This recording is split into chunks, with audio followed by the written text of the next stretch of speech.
Ladies and gentlemen, welcome to the Old Bald Guy Society. Tonight wrong club. Welcome to the Royal Astronomical Society of Canada. Are there any members of the public here? We'd like you to know that you're welcome. Even those of you who've forgotten that you've been members for 20 years. Tonight we have an astronomical salad of amateur astronomy, astrophotos to drill over, people explaining to you how they did astrophotos, objects in the sky that you can observe, reports of people who have done observing, reports of people who have had fun bringing astronomy to their friends, and some real science content. Plus we'll have a musical dessert at the end. But first, this is the International Year of Astronomy, which gives us the excuse to talk to real ordinary people about our geeky hobby. And to tell you about what this club can do with astronomy outreach is Mike Moghadam. Okay. Well, hi everyone. Nice to see you all tonight. I just want to say quick things about a quick update on outreach plans. The next slide, please. But before I do that, I want to talk a little bit about the Cafe Scientific event that was held on January the 27th. Now, recalling when I mentioned this in the last meeting, I had mentioned that we were approached by the museum, the Science and Technology Museum, to participate in this Cafe Scientific panel. And recall that these Cafe Scientific discussions are broad subjects on a variety of different sort of science subjects, if you will, but sometimes controversial. Now, what makes these discussions unique is that they're accessible. And in this case here, this at least it's accessible to the public rather than, say, held in some location which might not be accessible, let's say a university theater. So this discussion was held, and this panel discussion was held in the Fox and Feather Pub. It was held on, I guess on Elgin Street there. And I had mentioned that Brian Mcculloch was representing us, but at the last minute, I guess they needed another person, and Tim Cole gladly stepped in. So the discussion was, what was it about? It was, should humans be sent to explore Mars? And I have to tell you, when I went there and attended, and it was Randall Brooks was also there from the museum, the creator of the museum, so it was really nice that he saw our attendance there. I went there kind of wondering, well, what's this going to be all about, and so forth. But I have to tell you that, judging from the dialogue with the audience, it went very, very well. So we should be very proud of our members and what they did. As you can imagine, with these kinds of discussions, should humans be sent to explore Mars? One of the questions that invariably pops up is, is it worth it? All right, is there a return for these, the billions and billions of dollars of investment that goes toward sending someone to, or someone's to Mars? And some of the comments that really I remember, and Tim, I didn't see you, but I imagine I'm sure you're here, was Tim came back when that question popped up and said, well, let's consider some parallel here, an analogy. And what he brought up was, he said, well, look at how much, money and time and effort and energy we put in towards organizing the Olympics. Huge investment in infrastructure, huge investment in athletes, lots of people flying in with a lot, an impact on the environment with that. Now there's clearly some return for that. But at what cost? So I'm not going to answer that yes or no, but it certainly was thought-provoking. And I remember when Tim brought it up, it sort of stopped the audience cold there. Brian was pretty passionate. Brian is, as you can see on the bottom left there, he's the fellow behind the refreshment fitting right in the pub there, and he was pretty passionate about and eloquent with his talk. So all in all, it went very well. And you know what? I hope we get an opportunity to do this again with the museum because it was surprisingly a real success. Next, please. Okay, so what's on the radar? A number of events. I just wanted to keep, I'll go through it quickly because some of these things we talked about before. The Tapa Music Astronomy Concert, I mentioned this a couple of times now, and finally it's now coming together. It is planned for Friday, March the 6th, and I don't know, Attila, have you talked about the changes in the meeting? Okay, I'll talk later. So what's this all about? Well, Tapa Music is a Baroque orchestral group, and I'm not the one to explain what that's all about. But the nice thing is they've been receiving a lot of, as you may have seen in my emails I sent, a lot of rave reviews. It's a very popular group. and their concert, their program is well designed with mixing astronomy images with a blend of music that fits really well together very nicely. So what am I planning for this event? What I'm planning is a minimum, there'll be an indoor display. All right, so there's a giant. This is going to be held in Dominion Chalmers United Church on O'Connor and on O'Connor Street, and there's a giant room right after the event. There's going to be people are going to leave the auditorium and go into this giant room where we'll have our display set up, hopefully with telescope, hopefully with some nice photos and so forth, and perhaps some laptops. Weather permitting, the moon will be high in the sky, much like tonight. Waxing gibbous, I think, is 10 days old, will be then. And we might be able to, if the skies are clear, we might be able to have a few telescopes at one corner of the parking lot set up. So it should be pretty exciting, and it's an opportunity. I call this a crossover event. It's an opportunity to sort of reach out to a group that may not be exposed to regularly on astronomy. So let me move on a little bit faster here. 100 Hours of Astronomy, another IYA big event here. It spans several days here. We'll likely get in some Galileo events here, and by that I mean opportunities for people to look at the stars and so forth, perhaps for the first time. The design of that is still something that I'm working on. In International Astronomy Day, it's a regular event. The museum has something we're looking at exploring something as well, either with them or outside of the museum as well. The Galileo Lecture event, this is something where we may recall that we put in an application I mentioned in the last month, and we were successful with that. I was originally planning on having this event in April, but it looks like our speaker won't be available till June, so I'll talk more about that later on. But it's going to be an event that really will appeal to many different groups, families, a multi-event. Many things will happen at this event, perhaps art contests, many different speakers, and I'm hoping to make it and I'm hoping to promote it very heavily. The Apollo 11th moon landing, the 40th anniversary. Brian Mcculloch has already talked about outside of this meeting about perhaps having a retrospective on the landing and what it has meant to us. I will likely wrap something around that, stargazing or some sort of with some sort of promotion. The regular stuff, star parties throughout the year, and something new that came up in an outreach meeting that we had a couple of weeks ago is something new or something old, depending on I guess how long you've been with this group, the center here. Solar observing. All right, we need to really get that back get it going in a big way. Obviously, because you don't have to worry about light pollution. Obviously, because it's a daytime event and you can make it more accessible to families and so forth. So this is something, and we're going to be talking a lot more about in the coming weeks. Next slide, please.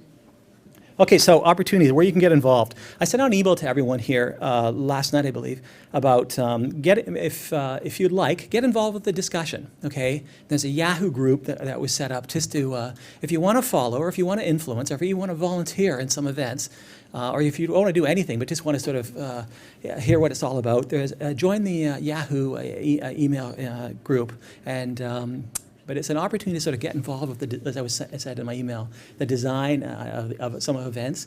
Maybe share some ideas that you have seen or has worked well for you in the past. But there's going to be a lot of dialogue, a lot of chatter on that group, and that's a good thing because I really want to bounce a lot of ideas off of there and so forth. Speakers Bureau. What this is about is I get a lot of inquiries about, can you come and speak to my school? Can you come and speak in this event and so forth? I really wish I knew who was available in our group or who's interested in actually delivering talks at these kinds of things. So again, through that discussion group, I'm hoping you'll, when an opportunity like that comes up, I'll put out a call for volunteers and hopefully some people will come forward.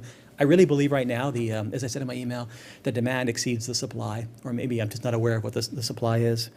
And some other things that we talked about at an outreach planning meeting, some of that stuff that was done some time ago, we'd maybe like to sort of resurrect it, particularly in this special year, having shopping mall events, just making people aware of our outreach of IYA, but also make them aware of the star parties that we'll have. So sort of get their names, put them onto some sort of email distribution list so that we can, if they are interested, announce to them what events are coming up, so that they can attend them and so forth. Specifically, I'm looking for some help in certain areas. I think our outreach webpage badly needs some help. Some sort of revitalization. So if anyone is interested in helping, I'd certainly welcome your time. Richard has set up a wiki tool, so it's a pretty easy to learn, and you don't need any special software on your computer. But I could sure use some help. The other thing is that our display that we use really needs to be revitalized. I'd like to get some fresh photos and so forth. If anyone would like to come and sort of help take that on, I'd appreciate it. So come speak to me or send me an email, and we'll go from there. So as before, want to know more about what's happening in IYA? This is the site, French, English. This is the place where it all happens. You can in Canada at least. So that's a place to stay plugged in. Okay, thanks very much. Please welcome Tim Cole to talk about what you can see in the sky right now. Here.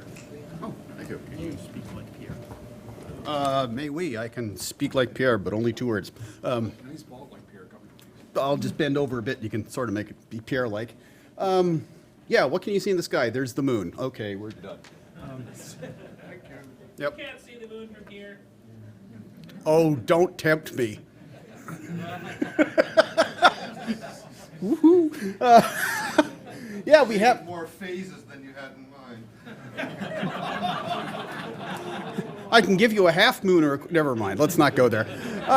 Yeah, okay. Yeah, we've got a nice little comet available, which naturally isn't naked eye. And of course, it looks nothing like this. This is just Starry Nights. Ooh, let's make a tail. Which just fell off, by the way. So anyway, it's not a super easy thing to find because it's going to be fairly low in the sky. Right at the moment, though, tonight for the next little while, it happens to be fairly near Zubin el-Janubi. And yeah, you have to practice with that one. It's the westmost star in Libra.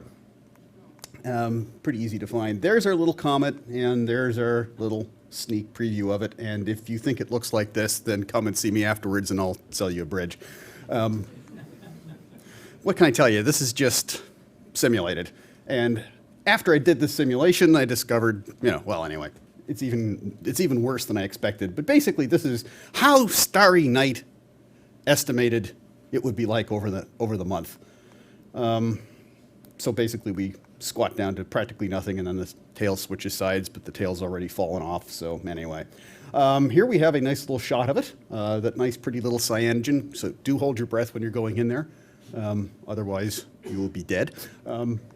Here we have the tail being ripped asunder, the nice little tail separation event. I'm not even going to touch that one. Now, Saturn's back, but with lots of fun. The rings are at an angle, so it can be a great challenge to see. And we have the usual retinue. Yes, in a sensible hour. That's a good point. Give it a little chance, it will be. With the usual retinue of moons, and as Attila reminded me, we're going to be getting the same kind of moon activity that we often associate with Saturn, some nice little satellite transits and shadow transits. So we'll do a little bit with that a little later on. This should be good fun. Those are always a great blast. We have some really nice crescent moons. These are more Kodak moments. So here we have the reasonably bright planets, though Mars barely qualifies as a bright planet. Jupiter and Mercury nice and close, and a nice little crescent moon there. In case you really need help, there's the moon. And if you actually need that, then you may need this as well, just in case. But, I want to make sure this is accessible to everybody. And then a little while later, we have a really nice pairing. This is a really beautiful binocular pairing. There'd actually be a crescent moon behind the building, but I didn't put the building sign up. I figured I'd insult you only once. See? And Mars is really there, but if you can see it, yeah, well. And this one's the real, I'll do this American style, piece de resistance. Caught that on a TV show a couple nights ago. It just howled my head off at it. Anyway, these are always really great fun. The last little while, we've had Venus down near the lit part, and here we have it near the Earth lit part. So I'm really hoping for this. However, I strongly suspect at the time this will be in front of this, and it won't be an issue. And there you have it, folks. That's what you would be able to see if it weren't cloudy. Thank you very much, Tim. Right, last month, Pierre Martin talked about the meteor observing he's been doing, and he wanted to talk for hours and hours, so I made him cut into 2 pieces. This is part 2. He's going to talk about what meteor observing you can do now. Okay, well, good evening. Yes, indeed, last month I spoke about what I've been up to in the past few years, and I showed a number of the pictures that I took of the various meteor showers, among other things. One of them that I showed was this one here, and I did miss mentioning that this was actually a co-effort between my co-Vassar and I. So just wanted to clarify that, so there you have it. So the question that comes up now is, will this be a good year for meteor showers? Now, the resounding answer to that is a big absolutely. So notice I'm using some nice bold fonts because I'm trying to get you all excited about meteor showers because I am excited. And so now we're going to see just why there's oh, what? Yeah, okay.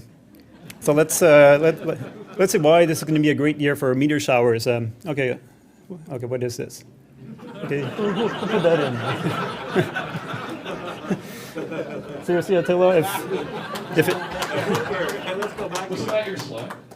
Yeah, Okay. I just meant that up. I thought it was it. No, seriously, if it does happen, you know what to do. No. Okay, so there's the summary of meteor showers this year. So what I have listed here are the major ones, really the big ones for the year. And now pay attention to the last column right here, and you'll notice that the only showers that are badly affected by the moon are the Aquarids and the Perseids. So this is indeed an excellent year. Although the Perseids, for the Perseids, even with the moonlight, watch out, there could be something going on. I'll give you more details on that in a bit. And also, I'm sure your eye is looking at the ZHR here. That refers to the zenith hourly rate, the number of meteors that we could see under ideal circumstances under a really dark sky. I'm sure your eyes are catching the Leonids here, which are predicted to have an outburst this year that could reach up to several hundreds of meteors an hour. Unfortunately, that outburst strongly favors observers in Asia, so it's unlikely we're going to see it here, since it's going to be a very quick outburst. However, it is a new moon for the Leonids, so even though I haven't highlighted one of those showers as being very promising, it would certainly be worthwhile seeing in case something unexpected does happen, because we really never know for sure. So although I have the major ones listed here, there are actually a lot of other activity that happens constantly in the night skies. There are literally dozens of minor showers and probably hundreds, if not thousands, of very low-level showers that are either periodic or nearly non-existent. But all this extra activity basically combines to create a background of about 5 to 15 meteors an hour that we can see on any given clear, dark nights. So it does pay to keep an eye on the sky away from the major shower activity. And as a matter of fact, what I find about meteor observing that makes it so exciting is that we just never know when one of these very minor showers that we don't know or barely know about might actually spring to life and produce something interesting. And as a matter of fact, it did happen as recently as last mid-September when a relatively unknown shower called the Delta Orionids suddenly sprung to life and produced several bright meteors during the night. But because nobody knew about it, there was very little observers actually covering it. And I think there was maybe only 2 reports out of the entire North America. So it does pay to keep the eye on the skies away from the big ones. Now, of course, for my talk, I'm going to focus on the ones that are highlighted, because I think, or I feel that those are the ones that are the most promising for us this year, at least for Eastern Ontario. And as well, this being the International Year of Astronomy 2009, this is a great opportunity to, when people ask you if there's something cool happening in the night skies, tell them about meteor showers, tell them about this stuff going on, and how it can be really spectacular to see a good meteor shower. So this is a great opportunity. So I'm going to switch to the quadrantids, our first shower of 2009. Naturally, this has already passed, so I'm going to tell you how this went, because I was lucky enough to have a good view of the quadrantids this year. I took a chance. I drove about an hour east of the city and had basically a sucker hole in between the clouds. But it was right at the peak of the shower, 2 hours before dawn. And I had a really terrific view. It's just great. Certainly the best quadranted return I had ever seen, with rates that visual rates that were over 100 an hour. Very much on par with the Perseids and the Geminids, or at least the best that these showers produced. There was a lot of bright ones, even some clustering, and even a couple of simultaneous meteors, just really, really nice. And even while the sky was brightening up, before the sun came up, I could barely see any stars, but once in a while I'd look up as I was packing my cameras and my scope. I could see once in a while a meteor scooting by into the blue sky, so it was easy to tell that there was some strong activity going on. So this is a photocomposite that resulted with my Canon 30D. It's basically a selection of the best frames that I stacked together to create this image. So I was really quite pleased to capture so many in less than 2 hours time. And this here is the profile of the quadrantids from the International Meteor Organization. It's based on a collection of several hundreds of observing periods from around the world. And as you can see, the quadrantids were indeed excellent. Normally, the past few years, they've been around 80 an hour or so, and so the rates were really, really good. Now we're going to fast forward to the Perseids and give you a preview of what we might expect to see for that, since it's really the most popular meteor shower that everybody loves to try and see. Now the question is, will this be a good year for the Perseids? Well, let's have a look and find out. There's some good and bad news. The bad news being that the moon will be unavoidable, as I mentioned earlier in my summary. But there is some good news into this, and that is that it could be a very interesting year and potentially spectacular. What happens is the Perseids are dominated by the influence of planetary perturbations, which basically what happens is Jupiter and Saturn exercise a push and pull tug on the Perseid meteoroids. And in some years, the core of the Perseids, which is the denser area of the core where there's the most highest concentration of particles, some years that area is shifted closer to the Earth, and we get to see a better show. And according to several meteor experts, this year 2009 is supposed to be one of these years. And I quote from one of them, Russian meteor expert Mcculloch. He has this to say: "Another increase of background activity will happen in 2009. It will be a strong one. Activity can surpass level of 200 meters on the ZHR scale."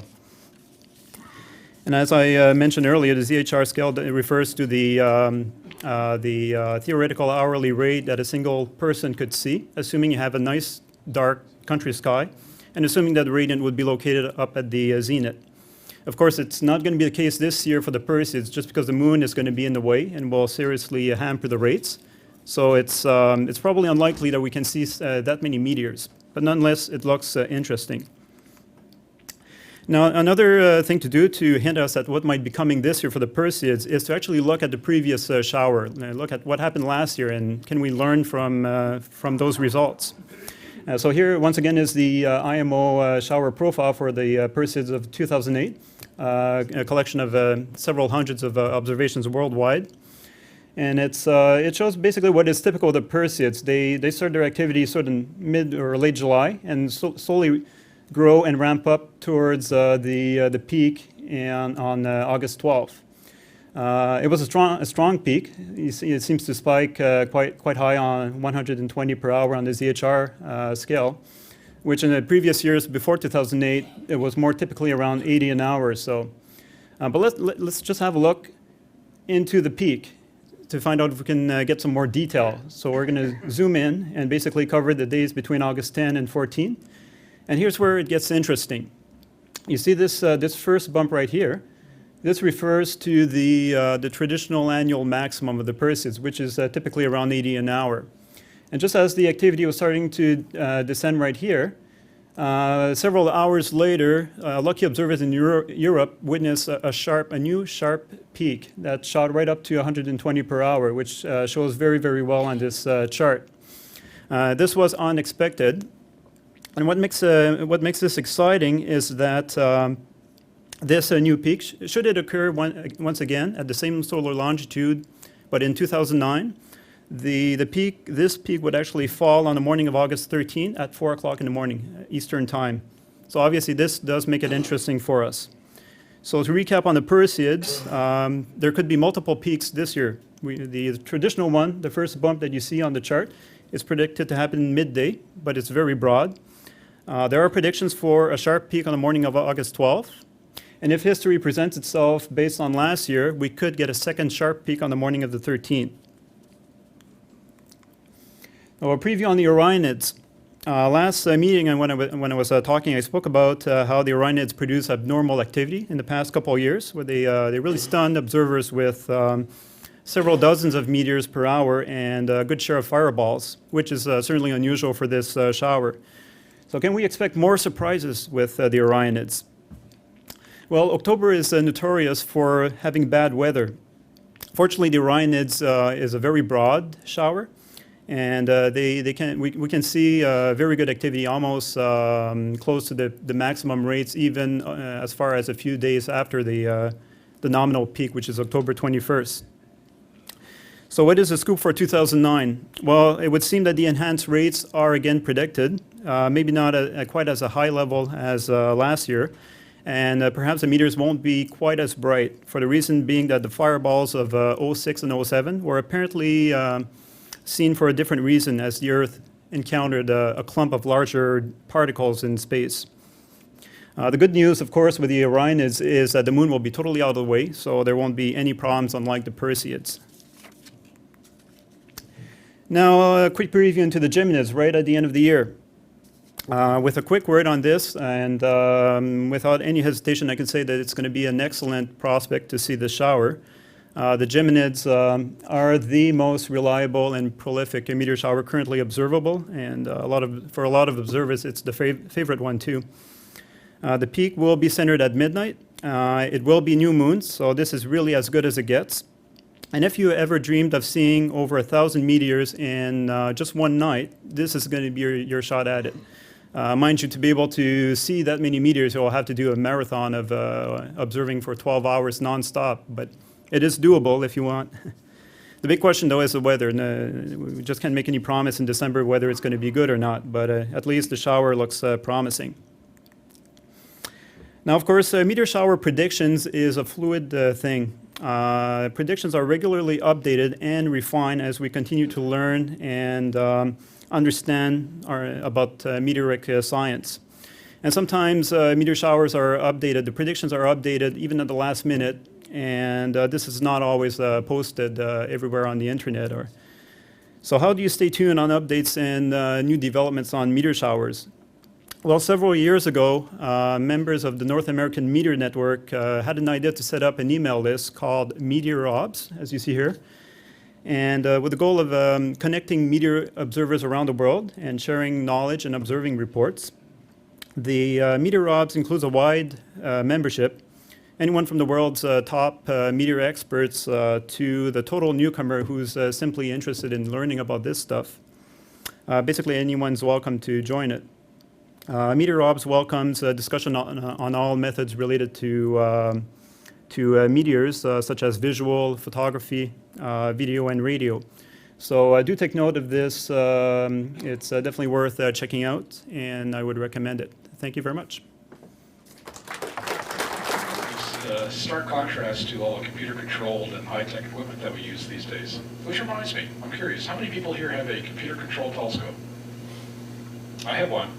But mine, I've got 2 computers in mine, 8 cables, 5 batteries, 2 versions of firmware, 1 radio link, and 23 configuration options.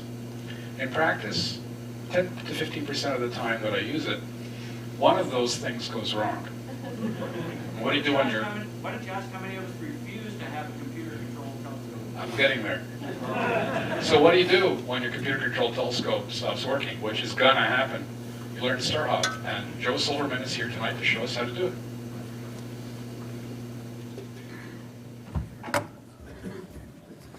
Oh, thank you very much, Attila. Well, this first chart, the idea is there's a lot of charts you could buy on the net, you could download from the net for free. And here's Use the mic. okay. So it looks like I have to use. Okay, there's a lot of charts you could download from the net, and this is from Cloudy Nights. So you could just download it and put it in a presentation folder. This is a MAG 7 1/4 chart, and the one opposite it is the Cambridge one, also MAG 7 1/4. They both have 9,500 stars in it, and this one has 540 DSOs, and they are the Messier ones, the RASC, and the Herschel 400. So instead of buying one, you could save your money and just download it and put it in a presentation folder. Could you, next one? You could also do it with the Sky Atlas 2000. This is Toshima Taki. You could download his charts, and they're just about identical. And you, again, could put them in presentation folders, and they're equivalent. There's 146 of these charts, whereas if you use Sky Atlas 2000, there's 26. But the advantage of these charts is that you could take them to the eyepiece, and you could write on them before, and you could turn them around, and if you're using a dog, you could just star hop with them.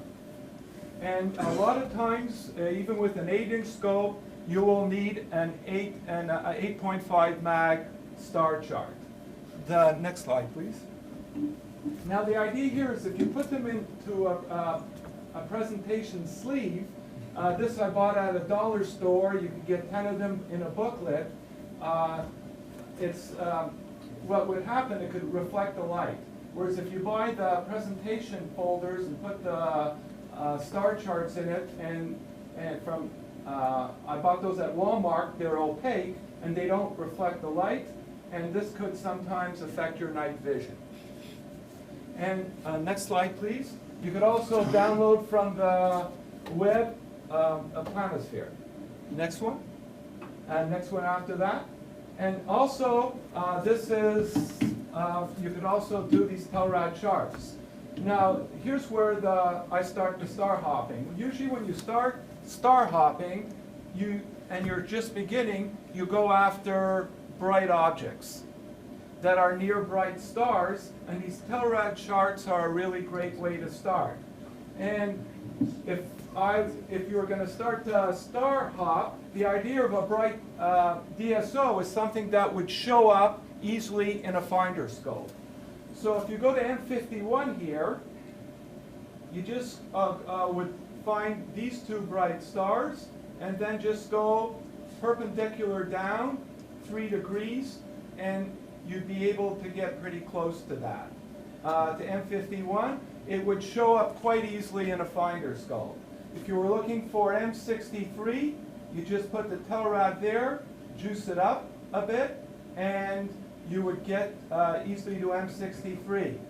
M94, if you just go perpendicular up here about that same distance, it would show up in a finder scope very easily. Now, if you would try to do that with M101, you may have a problem with it because it's very dim, and we'll get back to that later. I've also tried to star hop using the Telrad to get down to M102. Sometimes I'm successful, sometimes I'm not. This is a dim galaxy. It's a MAG 10 galaxy. Surface brightness, it makes it a MAG 13. So sometimes it doesn't show up. So I wouldn't be consistent using the Telrad to get here. So I would go for a chart, more detailed star chart. The idea here is the other objects that I did were bright. And if they're bright, it's quite easy to go up. Now M40, although you could easily go up, the idea here is you wouldn't be sure you got it. It's a double. And if you go up there, yeah, you could go up a little over a degree, and you'll see wads of stars. This is just showing you mag 5.5 stars. When you look in a finder scope, you could see up to mag 11. So it would be quite confusing, and you wouldn't know which of the doubles, if there are others, you see. So what you would need is a more detailed star chart to go there. And sometimes even when you want to go to Draco and just find a star, you may have difficulty, and the way I do it is I just go perpendicular up here to get to the star, and then I know I'm at the right star with Draco to try to star hop. Because one of the big advantages of these Telrad charts is they show you a wide area of the sky, and so you could easily orient yourself to it. Next. Don't wave your arms around with the mic, Joe. It's quite terrifying. Okay. Okay, now, where would you get all this stuff? The way you get this stuff is you could just Google Washington Jefferson University Planisphere. If you just Google 7 mag charts, you'll get to it. 8.5 mag charts to get to the Taki charts and the Telrad charts. If you do that with small, you will get to them. When I use the 12.5-inch Dob, it's why a finder scope? Because a lot of people I know that observe without a finder scope at all. They just have a wide-angle eyepiece. So on my 12.5-inch Dob, it would go to mag 14.9, and the field of view would be 1.3. I use as a finder scope a refractor. Well, here I have a much wider field of view, 9 times the area, and fewer stars that would create noise. Because I'm looking at 7.5 or 8.5 mag charts, and those charts would only, if I look through my finder scope, I'd be looking up to 11 mag stars, and it could just be noise, and it could get in the way of me finding the DSO. But the big advantage of using an eyepiece is you may see the dim DSO, whereas here it may not show up. So I actually believe in a finder scope and a wide-angle eyepiece, and I'll initially, after I use the Telrad, I'll go to the my eyepiece, and if I don't see it, I'll quickly go to my finder scope, and usually it's there, and then I move on to my eyepiece. Next slide, please. Okay, and here's another thing. Initially, when I showed you examples of looking for bright DSOs next to bright stars. Here's a bright DSO M3 that is quite a distance from a bright star, yet I can easily get to it because I just use the star in Canis Venensi and Booth, and it's about 40%. And when I'm sweeping with a finder scope, I get this within a minute. Now, if I was doing it with a wide-angle eyepiece, it could be a lot more difficult. A lot of times I would try to find the stars there and use that to go down to make sure I'm in the right place. But usually if I use my finder scope, I get there very quickly. Next chart, please. Now here's also a Telrad chart, and these Telrad charts, there's one object per chart, so you have to carry around 110 charts instead of just 15. Also, you don't see as much of the sky, so it could be more difficult to orient yourself and find this. This is Auriga, this is the west side of Gemini, but it's still pretty good, but I think the small Telrad charts are better, where there are only 15 of them, and you got a wider area of the sky to sort of get the sense of it. Next one, please. Now here's the charts that you could download, and you can see how much busier these charts are than the Telrad chart, because it goes up to mag 7.25. So again, if I wanted to go to M51, I would just go down here. If I wanted to go to M63, it would just be up here. And then I got M94, M63 up here. And so, in a way, the Telrad charts are a bit more convenient to do that with. Here, if you wanted to go to M3, you just look at this, 40% of that distance, and you usually get there to M3, 40% of the distance, M3. And again, if you have difficulty, you could look for these Mag 5 and 6 stars and find out approximately where it is. Now, I inadvertently pointed to this globular cluster, which is a Mag 9 cluster, and it'd be very hard to use a bright star to star hop to this. It's dim, and it's not near something. So here's where you do need these Mag 7 charts, because you can look at star patterns that will help you get here.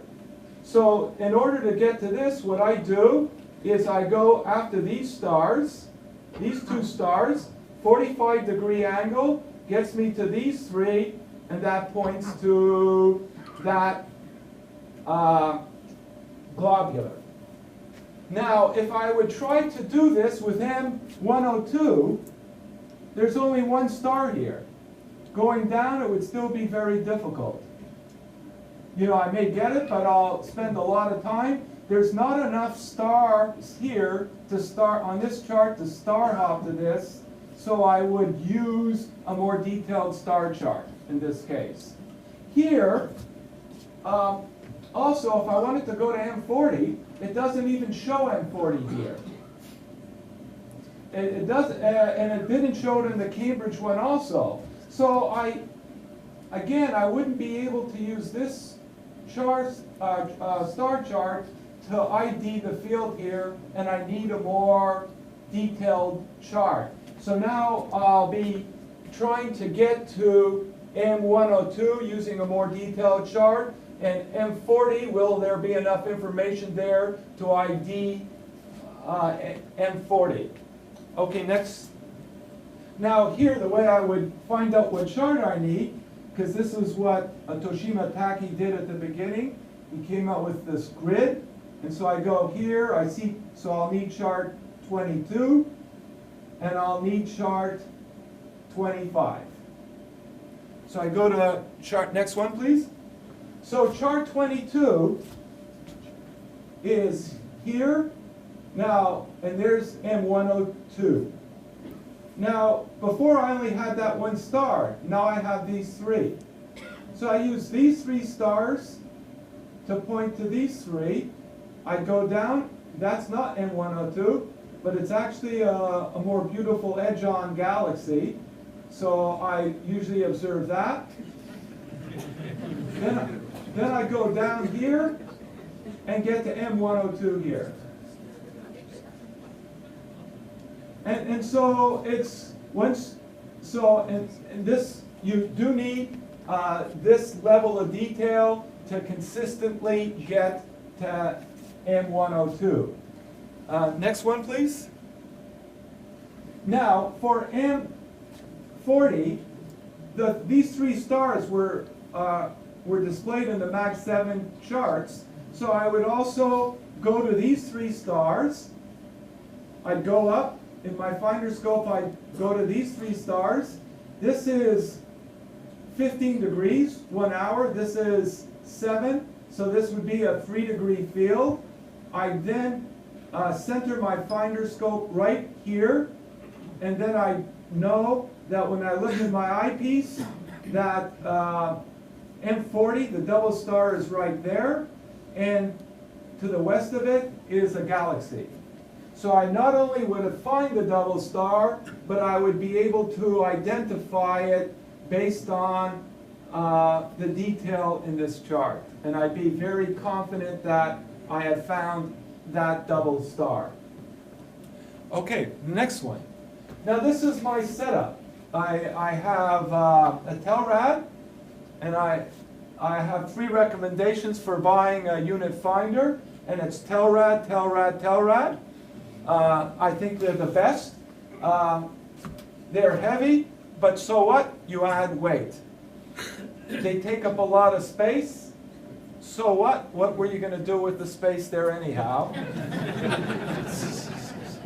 They're ugly, but you observe in the dark, so it doesn't make a difference. But what makes them so great is that reticle. You can make it as dim as your eye could handle. And the idea of having circles that are 1 degree, 2 degrees, and 4 degrees in diameter, I find it very easy to star hop accurately about 6 degrees out. I only have difficulty with M102 for some reason or other. Do you have a pulsar on it? Yes, and you could buy a pulsar. I do. You could add a pulsar to it, so you could make it dim, and you could have it pulse on and off. Now, I actually, although I have this, I find I never really need to use this fine-tuned focusing because I collimate, so everything just snaps into focus. Next, and if now It's this for is sale. You're going to sell your feather touch. now the idea here is a lot of times the first time I went observing, I went with a telescope, not this one. I started with a Schmidt, and no star chart. The idea is if you go out, how are you going to find things you can't see?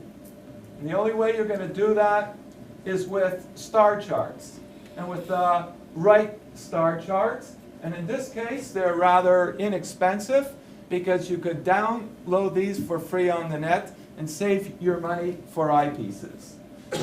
Next one, please. This is the FLO, which is a great place to go to. There's very, very few places in Ottawa, in North America, other than in the south-southwest, where you could travel. It's 55 minutes for me to get to the FLO. I live in the Hunt Club area from the west end of Ottawa. You could be there in 30, 35 minutes.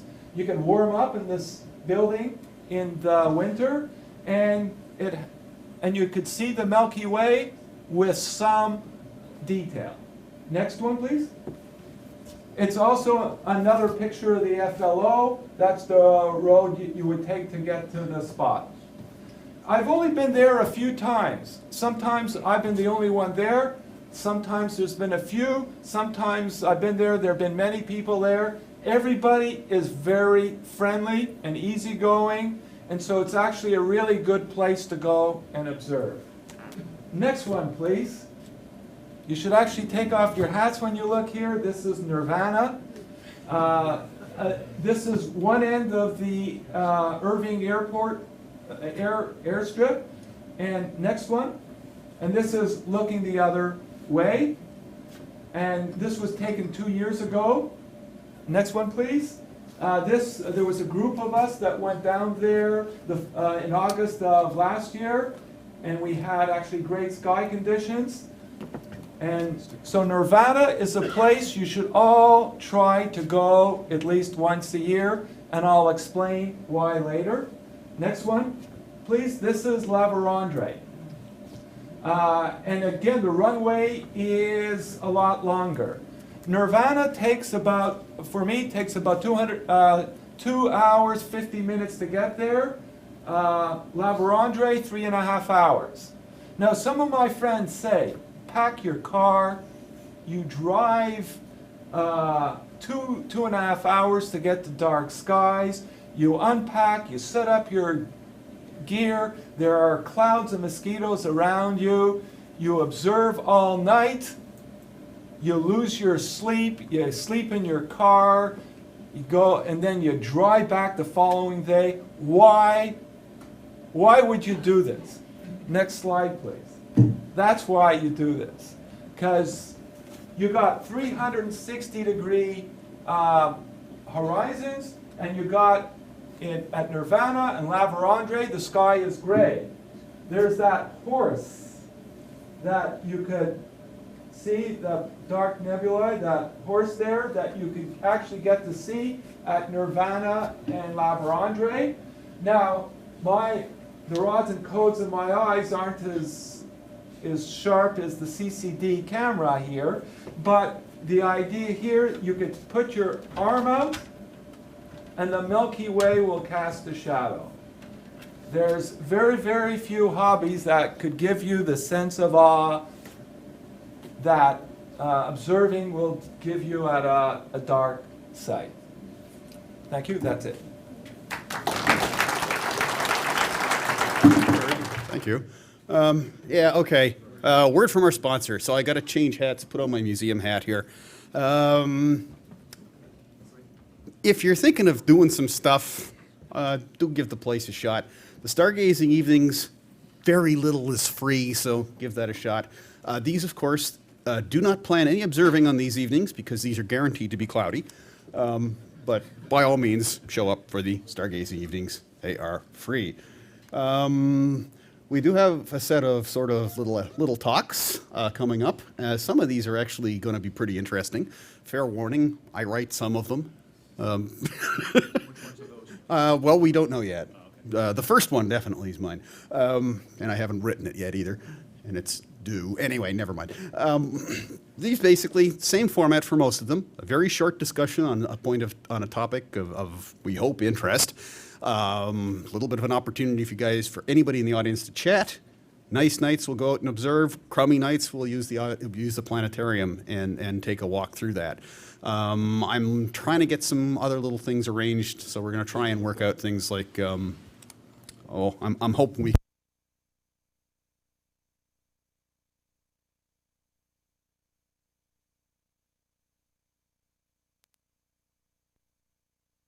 the other thing I wanted to give you a very brief thought is any of you folks who actually have access to classes that you need to look after, give a thought to the paid evenings.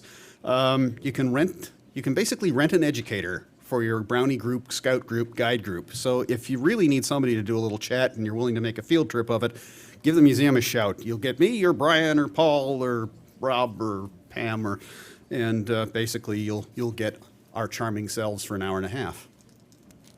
Cheap. Anyway, pick up brochure.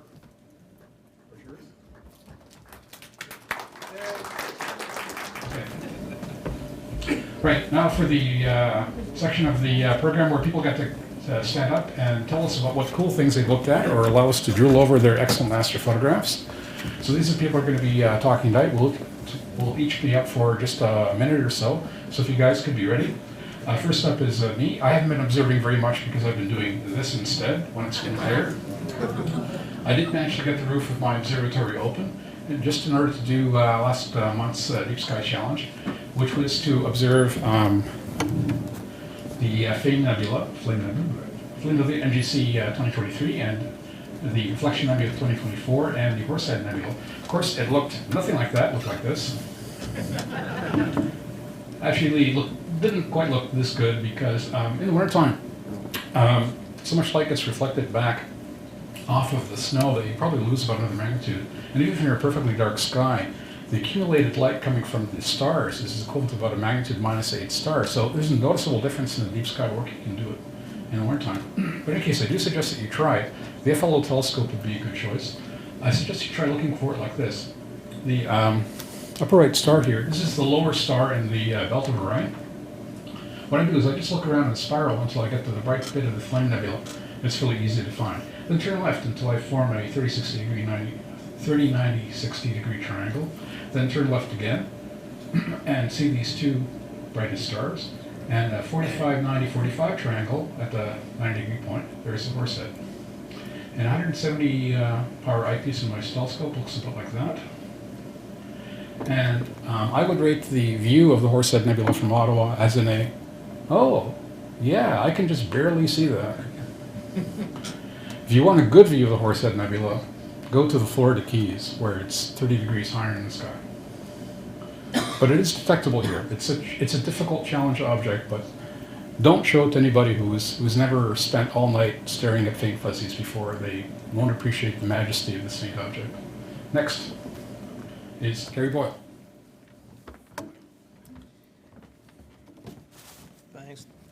Thanks, Attila. Just 3 shots over here. in January 10th, we had the brightest moon of the year, and that gave a great op for some photos, just a couple of them. Taken from the warmth of my office up in the house. It was really too cold outside. The moon was very high in the sky, just a regular, about a 10-second shot of Orion, but you can see how the, whoa, hey, that's not supposed to work. Which one? Okay. There are only two. Oh, okay. Well, We okay. actually trained our presenters on how to use this remote. I sent them emails with photographs, and it's a reference copy right there. I didn't get the memo. I didn't get, I didn't, So that's the good button. These are the two idiot buttons. Don't hit those. thank you, sir. So just a regular 10-second shot of Orion, but as I mentioned, from inside, you can see how the roofs are nicely lit up by the moon. Was anyone photographing or looking at the very bright moon that night? It was extremely cold. Okay, next shot. Oh yeah, it's true. I hit the button. What if I do the button? There. Sorry? It's like magic. There we go. And this shot is actually taken during the day. In fact, the same night was a shot right after Orion. Here we have just a tree in the neighbor's yard. That is the moonlight, and you can see how the snow is just lit up, the granules of the freshly fallen snow by the moon. So although it looks like a daytime shot, it was extremely bright that night. And if I don't screw it up again, here we go. And the International Space Station, just the other night. Who saw the station between Venus and the moon? Oh, a good number of people. The space station there, Gary, it's nice that you got a sporadic meteor in the picture too. Yeah, right on. That's right. Yeah, that was the station up on the top left. Yes. What kind of meteor was that, Pierre? Okay. Yes, meteor. Yes. So that's it pretty well for the space station now. For a lull, about another 10 days. The 15th of the month will be morning apparitions, so 4, 5, 6 o'clock in the morning for about 2 weeks, and then later we go back to nighttime skies. Of course, heavensabove.com is the best place for a timetable of the space station. It can be anywhere on Earth, Florida, Hong Kong, wherever. But there's a link from my site, wondersofastronomy.com, which I haven't been broadcasting because it's either been too cloudy or too windy to open up. So hopefully I'll be able to be broadcasting pretty soon. And that's all, folks. Thank you. Thank you, Gary. Next is, I don't get a trinket? that was a Brian thing. I don't get a trinket. You get congratulations and applause. Okay, thank you. Sorry, guys, I don't do trinkets. Next is Brian Berg.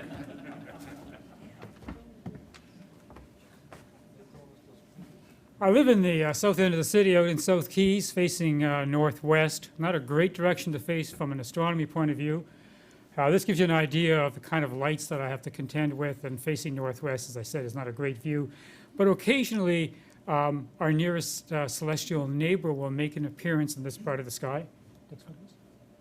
And here was, just after last month's meeting, the following morning, we had the almost full moon about to set behind the Gatineau Hills. Next slide, please. Here it is, just a few minutes later setting, and you may recognize some landscapes there, such as the Dunton Tower at Carleton University. And the following morning, we had the full moon just passing over Metropole, which is a condominium high-rise building in Westboro, and it's just after sunrise, as you can see some of the sun reflecting off the windows of Metropole. And this was the full moon, was probably just a few hours after the full moon, which I think occurred earlier that morning. So although not a great direction to face northwest, there are occasionally some nice views to see from a kind of a nice to look at kind of images. Thanks very much. Thank you. Next is Paul Commission. Paul, would you like to speak from the comfort of your chair? Fine, this is okay. This is NGC 6946, which is in Cephas, just a little north of Cygnus. Now the thing is that you will notice that I also have on there ARP 29. Although many of us are familiar with this galaxy, it's ARP who has published the Atlas of Peculiar Galaxies, and he says you will notice that it has an exceptionally heavy arm there on the right. And this is why sometimes we know these objects very well from the NGC point of view, but a lot of these are also in other catalogs, and there are often stories to them, like this peculiarity that I'm showing here, that NGC 6946, a nice object to look at, easily seen because it's only 8.8 magnitude, but as you will notice, it has an extremely heavy arm, which is not considered, so it's sort of considered oddball or peculiar by Art, who's an expert on galaxies, with whom I won't argue. Okay, next one, please. Okay, this is NGC 1501 in Camelopardalis. Now, this is a very nice, as you can see, it's a planetary. The planetary itself is about 11.8 or so in magnitude, but the middle star is around 14.45. So you'll be able to see this quite easily in a small telescope. This is the time of the year to see it. It's at about 6 hours, which is, it makes it just roughly above Canis Major, above Sirius, but straight up sort of a thing. It's at about 50 north. So this is seen the year round. This is circumpolar. But this is a nice object for this time of the year to observe. Okay, that's all. Thanks. Thank you, Paul.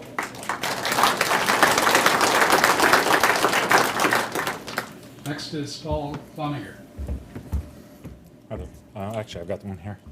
Just a few shots to share with you there. First one, good choice there. This is echoing Attila's concerns with computers. This is Comet Lulin. I shot this 3 days ago at about 5:30 in the morning on Tuesday. I was planning a much longer duration shot to try to catch the tail and the anti-tail that is visible, but they're quite faint.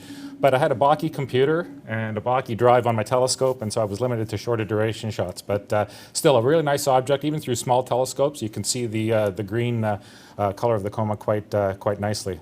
Also at -20, things just don't work too well, so what can we do? Okay, next. Shot of Andromeda. Again, taken through a 6-inch telescope. This is a composite of 2 shots, left and right. Each composite is about 6 90-second images there. So got some good depth that night, had a very clear night.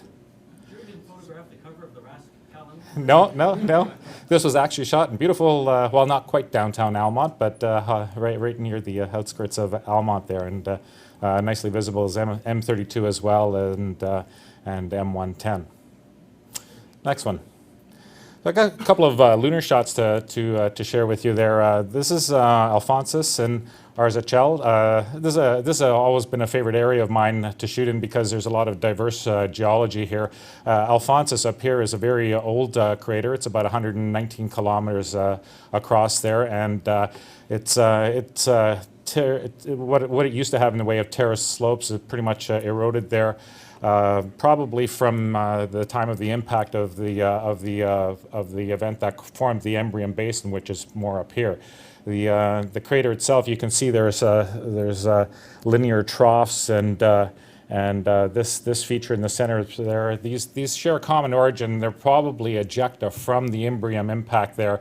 That impact would have given the moon a good rattle when that happened, and probably contributed to the erosion of the terraced walls in Alphonsus there. These splat blops, if you can picture these things coming down and just cutting through the rim and depositing also right through the center of that crater. Contrast that with Arzachel down here. This is a much more recent crater, and you can see the splat blops didn't quite breach the rim because it came after that event. So the terraces there are still quite well formed and much more distinct. And the rim shows very little sign of erosion. These craters are, although they look like they're quite deep, Alphonsus is about 2.5 kilometers deep, and Arzachel is about 3.5 kilometers. Next, please. This is the Apennines, part of the Apennines mountain range. This is a very dramatic mountain range that forms the southeast corner of the Embrium Basin, which is kind of up there. And this range is about 600 kilometers long, and it's quite rugged actually. The slope on this side, on the Embrium side, is about 30 degrees, so it's quite a steep slope along the entire range of the mountains, which goes way up there. You've got a lot of rugged foothills as well, and the Apollo 15 mission landed somewhere up there, out of the range of my picture. But this is right near the Terminator there.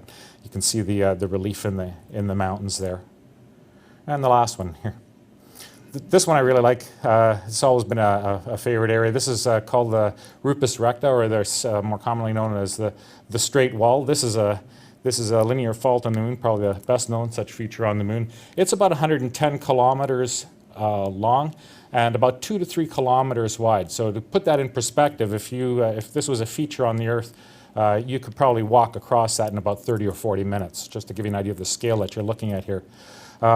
It looks like it would be quite steep, but it actually only has an elevation of about 240 to 300 meters, and that's over a distance, sorry about that, that's over a distance, as I say, about 2 or 3 kilometers. So the slope is actually only about 7 or 8 degrees, which is about like that. So it's not very steep at all, but the solar illumination, the illumination from the sun makes it look very dramatic, especially at low angles. Off to the side here is Rim of Burt. This is a rill about 50 kilometers long, and again about 2 to 3 kilometers wide, about the same width as the straight wall itself. And this is a beautiful area to look at because there's a lot of intricate geology going on here, and the sun angles really vary. When the sun angles change, the shadows vary a lot, and you can see a lot of relief, and it always looks different every time you look at it, like much of the moon does actually.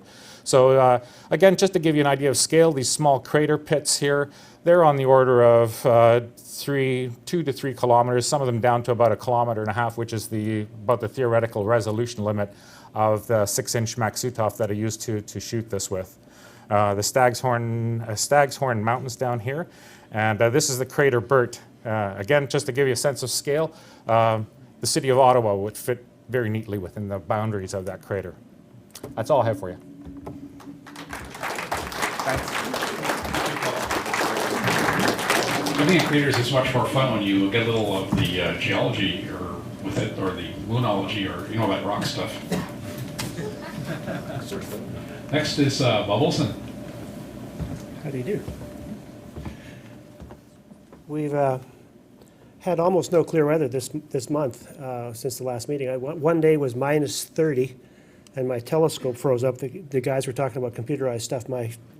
I take my stuff out computerized, my completely computerized system, and it'll fail 1 time in 3 about. This is a brand new telescope to me. I borrowed it from Peter Saravallo, and I took this picture on Tuesday night, just this past Tuesday, and it's really the only image that I've taken this month. And that's about 2 hours. It looks awful.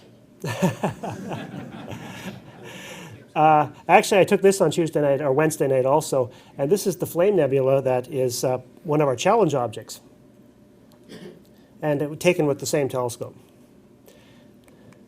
And this is where they are. Just to give you some kind of idea, this is one of the stars in the belt of Orion. The Flame Nebula is here. This is NGC 2023, and then the Horsehead right here. And the belt of Orion is right here, and there they are there. You can see them all clustered around that corner belt star.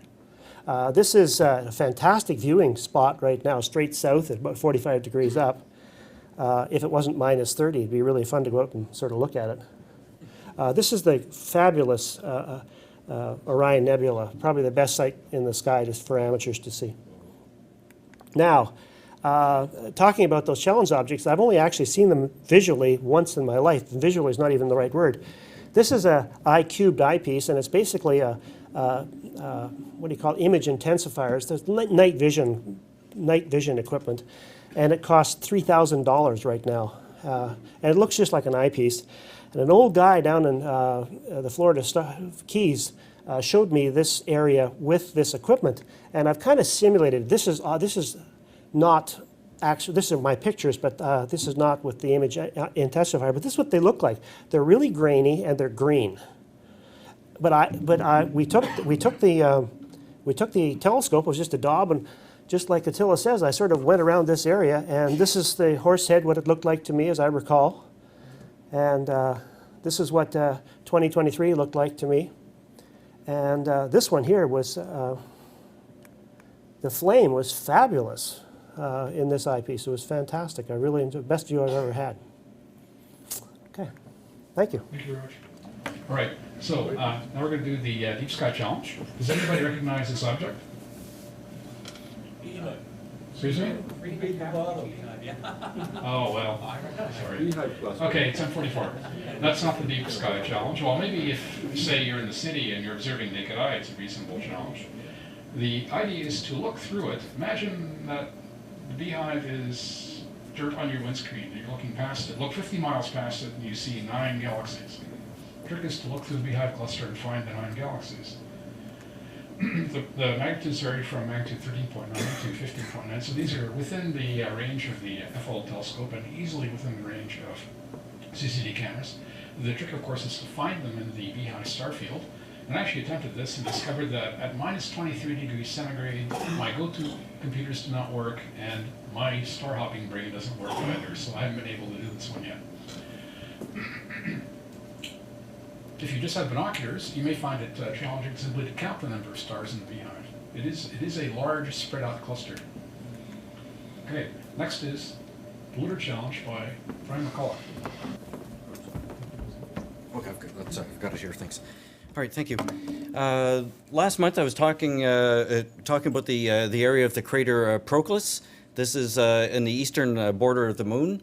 All right, the Sea of Crises, the Mare Crisium here. This is the Sea of Tranquility, and further north is the Sea of Serenity. Now, one thing, I think we had one slide that appeared on the website, the negative of it.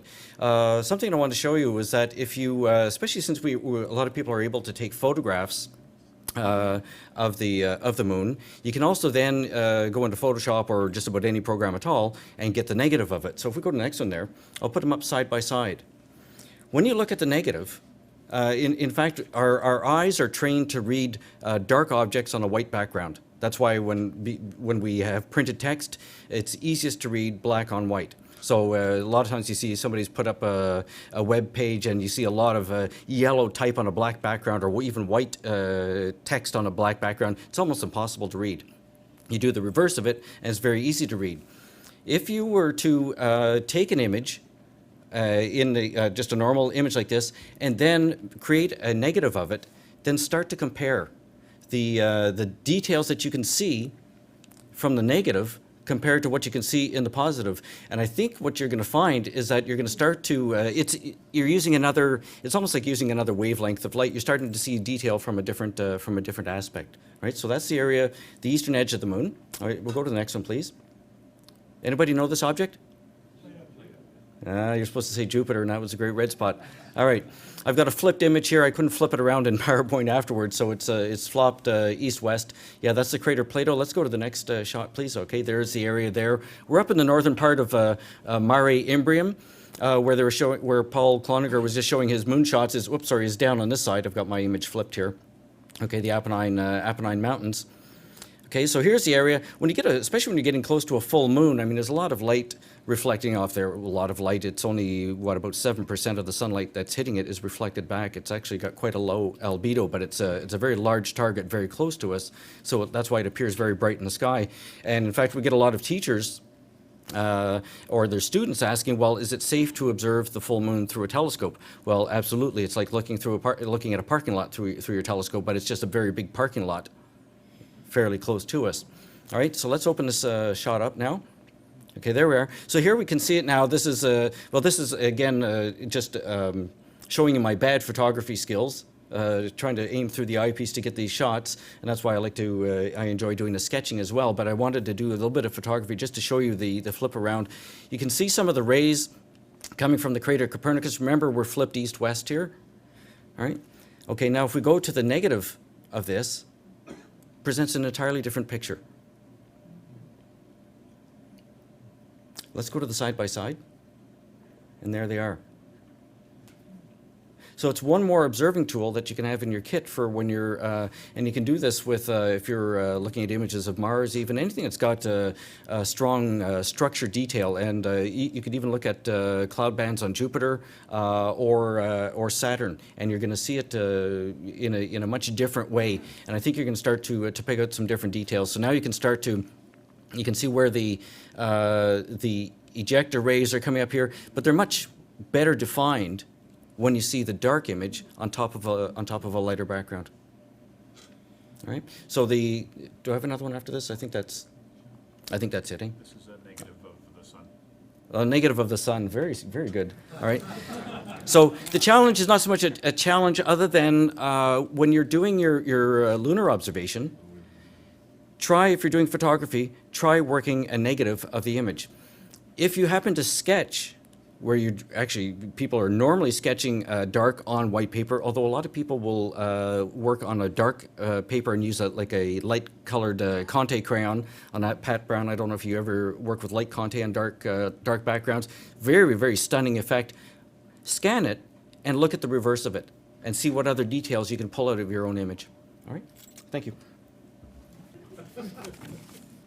I was afraid I was the one that was giving the real science contact.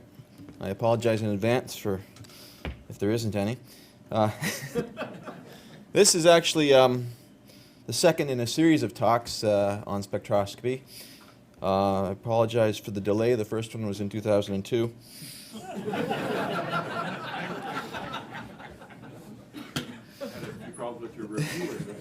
I was just going back over some old files and I found this. I thought, hey, geez, I should really give this. And it's been languishing. The first talk was an expose on everything about spectroscopy and light and how light energies are absorbed by different chemicals and how you can learn a lot, how astronomers learn a lot about stars and the universe by looking at the various energies of light that we see in stars. So spreading the light out into a spectrum is what they call it, and observing which lines you see tells you about the chemistry in the thing that you're looking at. The second talk in the series is about dynamics, and this is all about the Doppler shift.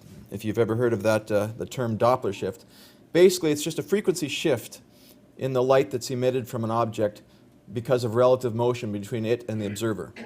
So typically an object will emit certain frequencies of light depending on its chemistry, and it can emit a spectrum of emission lines or a black body spectrum if it's just hot and it doesn't have any particular emission lines. But if it's moving and approaching towards you, what happens is that these rays that are emitted seem to be crunched up, and you get a blue shift. The color of light depends on the frequency of the waves as you observe them. And if it's moving away from you, the light is red shifted. It's a very simple thing. In terms of the concept, you would notice it, say, if you hear a train going by, you get Doppler shift of the sound waves. As a train approaches you, the whistle sounds higher pitched, and as it goes past you, it's lower pitched. That's a Doppler shift in sound.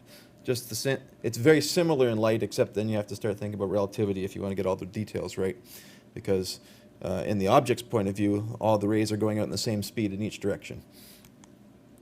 So one thing we can use Doppler shift for is to detect planets, and there's been a raft of planets that have been detected by Doppler shifts. And the way we do this is by looking at a particular emission line in a star's spectrum and measuring this emission line over a long period of time with respect to the same emission line in a laboratory. So say you have a hydrogen alpha line that's being emitted by a star, and you've got a hydrogen cell in your lab, and you can shine them both on the same prism, and you can measure how the star's hydrogen alpha line moves to the red and to the blue over many months, days, months, weeks, years, compared to your laboratory one that's not moving. The Doppler shift of that stellar line tells you how fast the star is moving towards you and away from you. And what's been done here, you can see people are measuring the velocity of a star in kilometers per second relative to a laboratory source over a certain amount of time. And this period is 3.5 days, so it's a relatively close planet.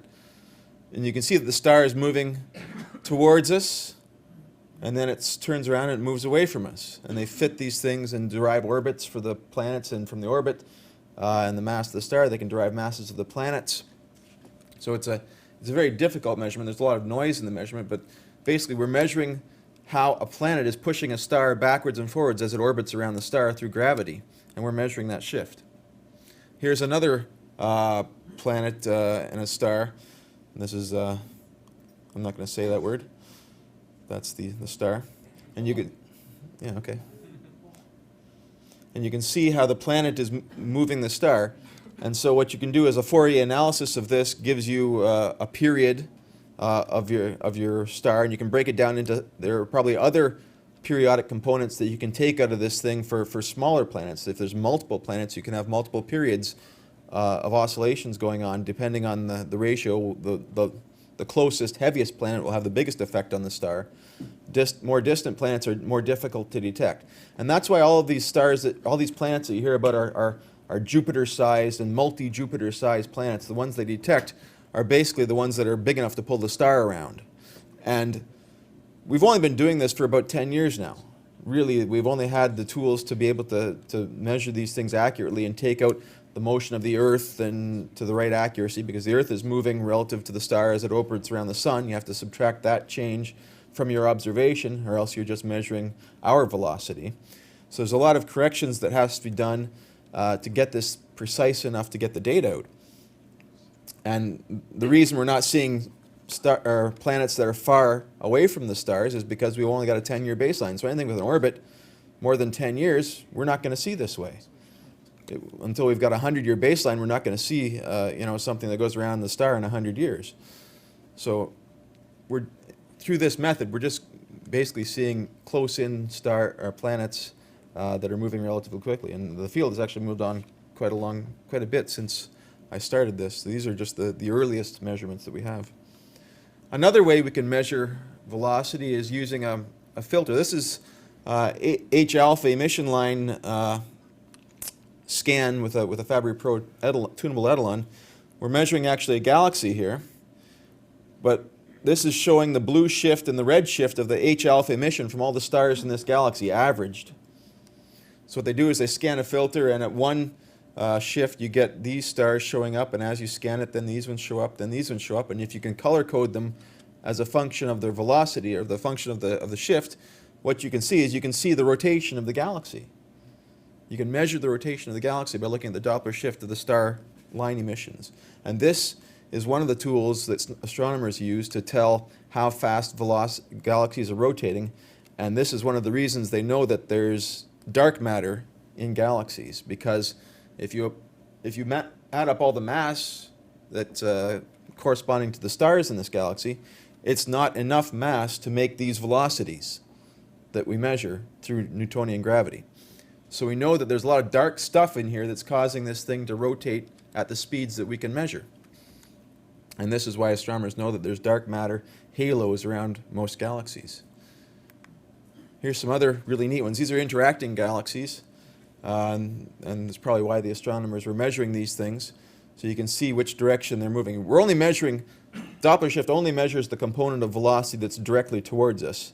The real velocity will be three-dimensional, but you can only measure the component towards you. So we know that this portion of the galaxy is coming towards us, and this one's moving away. But there's also motion in the plane that you can't measure through Doppler shift. Some pretty cool pictures. Here's another one.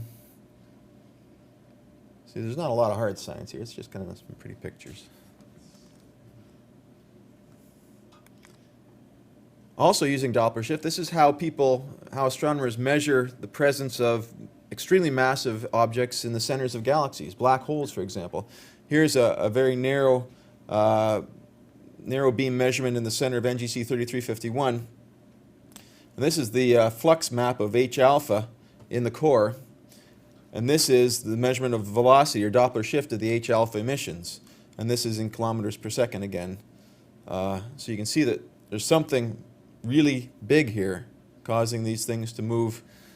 These H-alpha regions are moving very quickly around the core of this galaxy, so there's likely a massive black hole. Another interesting thing you can do with Doppler shift, and that astronomers have been doing a lot lately, is measuring Doppler shifting of X-ray peaks. And the iron K line at about 6 kiloelectron volts, 6 or 7 kiloelectron volts, is a well-isolated line that you can learn a lot about black holes, massive black holes. These are actual emission spectra, And you would expect from a normal emitter, which isn't moving with respect to you, just have a single peak at around 6 keV. But what happens is that the peak gets broadened and stretched out to the red here. You can actually get Doppler shift from photons escaping from a gravity well as from things that are moving away from you, or redshifting. There's gravitational redshifting, and then there's velocity redshifting. And matter that's spiraling around a black hole, for example, in this one you have a large peak here, which is from a halo of material in a big torus that's circling around the black hole. High energy X-rays are being generated in the jets from the black hole, and they're illuminating the disk basically around this black hole. This little plateau here is what they think is the nearest orbit into the black hole, and you've got stuff going at very fast rates. The last stable orbit before it spirals down into the black hole, which is shifting it to the blue and to the red. And astronomers actually they model these scenarios, and they use relativity, and they can actually predict. And here are some of the predictions of what you would see from rotating tori of hot material around a black hole. You've got some absorption from a cooler halo in the foreground, which isn't moving as fast, and it's actually quite amazing what they can learn. They can actually learn about rotation of the black hole itself, because it has a particular effect in relativity that shifts the line just in a particular fashion. They can actually measure the black hole has a property called spin, and they can measure that in these Doppler shifts, which is really kind of neat. I mean, you need the models to do this. There's another thing people look at, and you can look at Doppler shifts in radio emissions. This is looking at a 21 centimeter neutral hydrogen line with a great big radio dish. They're looking at an expanding shell on the far side of the galaxy, perhaps from a supernova explosion or something. And what they're doing is they're just scanning very finely in frequency with the radio receiver and looking at the image that the dish gives them. And all of a sudden, you get this circular thing that comes out, and it gets denser and denser and denser and smaller and smaller and smaller and disappears. And from the difference between what you're seeing is you're seeing the far edge of the ring and the near edge of the ring, and the circle of the ring, and you can take the difference in velocity that this Doppler shift gives you, and you know that this huge ring of hydrogen is expanding at 11.8 kilometers per second. Another interesting thing, it's a really cool thing I find. You can actually tell if you have an expanding shell by changing the size of your radio beam. If you have a narrow beam, for example, and you're looking at a shell of gas, you have what a characteristic split peak. What you have is, if you look right at on source with a narrow beam, you've got stuff that's moving towards you and stuff that's moving away from you. And it's kind of, you get two delta function peaks that are separated by a little gap. And as you broaden your telescope beam to take in more of the source, you start getting things that are shifted, that are moving off axis a little bit. So it broadens, the peaks begin to broaden because the component moving towards you and moving away from you gets shifted a little bit. And as you broaden your peak further, they two start melding into one big broad line. And then once you encompass the entire thing and you have vectors moving in all directions, you just get a single broad peak. And that's a characteristic shape of a shell of material that's expanding. And just by looking at these scratches on a graph from a telescope, you can tell all this dynamical information about this object in the universe. It's amazing what you can get from just looking at some hen scratch on a graph. So one thing to tell you about, this correlates to when you've heard about redshifts and the Hubble flow and the expansion of the universe. Hubble discovered, measuring redshifts of galaxies in the distant universe, that the further these galaxies are away, the more the lines in their spectrum are shifted into the red. And they could tell just by looking at the size of them and looking at the same lines, things that are close up. You've got this H alpha peak here at 400, and then as they get further away, it starts to shift, and the small, distant, dim galaxies, it shifts further out of the blue, and the really small ones starts going towards the red. And this is the reason the James Webb Space Telescope is designed to look in the near infrared, look at around 1,000 nanometers wavelength and beyond. The reason is that the very first galaxies are so far away and they're moving so fast that this H alpha peak is now in the infrared for these most distant galaxies. And so to want to see them, you need an infrared telescope. And people have done a lot of work correlating the distance of the galaxy to the redshift, and there's a very good relation called the Hubble diagram, and that's why the Hubble Space Telescope was launched, was to measure this Hubble expansion of the universe and determine what the constant is in terms of kilometers per second per megaparsec of expansion of the universe. And then what you get down to, the most distant object you can see is the Big Bang fireball itself. And this thing has been shifted into the radio in gigahertz. Here's the frequency in gigahertz. It's actually a perfect black body curve. And if you go to Planck's theory, the temperature that this corresponds to is about 2.7 Kelvin. But we know that when the universe was a big fireball back in the early days, you had electrons and protons running around, and the universe was basically opaque. You couldn't see anything. When they cooled and formed the first atoms, the universe suddenly went transparent like that. And so you really can't see any further back from that first neutral universe. And what you're seeing here is the echo of the Big Bang, basically, that at the 13 billion years ago, 14 billion years ago. This was actually 3,000 degrees Kelvin when the first atoms formed, and it's been redshifted down to about 3 Kelvin now and into the radio. So there have been a lot of telescopes and a lot of observations trying to characterize this and measure the wrinkles in this spectrum over the sky to tell us about the first structures in the universe. But it's really neat, and this actually is why astronomers will tell you that some of the static on your analog TV line is from the Big Bang, is because the frequency that you would pick up on your antenna just happens to be corresponding to this background. And that's actually how it was originally discovered in the I think it was the 50s by Perseids and Wilson. I forget exactly who they were, but they were trying to look. They had this radio telescope and had it cooled really, really well down, but they couldn't get rid of that last little bit of noise. And what they were actually seeing was this emission from the Big Bang. You can't get past that. It's everywhere in the universe. And my last slide is just to show you that spectroscopy is the fingerprint of the cosmos. We can take the fingerprint of this gas and tell what's in the gas and the dust.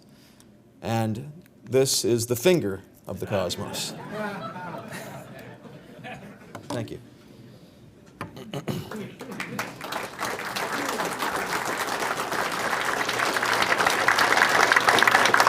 Thank you, Al. I recently bought a laptop computer, and I mail ordered it, and it arrived without a packing slip. Now, this is a problem for me because I had paid extra money to get a light-emitting diode backlight. Most laptops have a cold fluorescent backlight display. So, oh my God, I'm gonna have to spend 2 hours on hold with these guys? Or do I take the laptop apart? And then I got L. Scott's slides on spectroscopy, and it occurred to me, of course. I mean, most of what we know about astronomy comes from spectroscopy, not from these pretty pictures. The way you study light sources with spectrum. So I looked at my laptops with this thing. This is a pocket spectroscope, and I compared it to a light-emitting diode flashlight and fluorescent light. And sure enough, fluorescent lights have a line emission spectrum, and white light light-emitting diodes are nearly continuous. They had sent me the right laptop. So, in honor of Al Scott saving me the bother and the expense of shipping my laptop back halfway across the planet, I would like to have Brian give away these diffraction grading sunglasses, which sort of allow you to see spectra. First to the young people if they survive this long, and then anyone else who'd want one.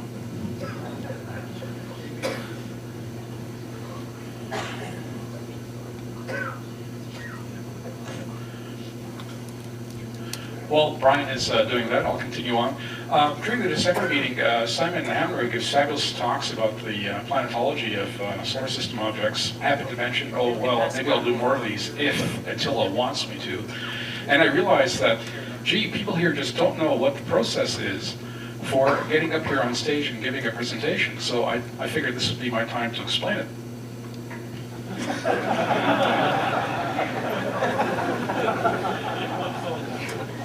not the process. The process is email me or come talk to me with an idea. And if you have the qualifications are it should be about astronomy and it should be fun. And if you're afraid of PowerPoint, we'll help you. If you're afraid of getting up here and talking, you have to realize that we're all friends here. And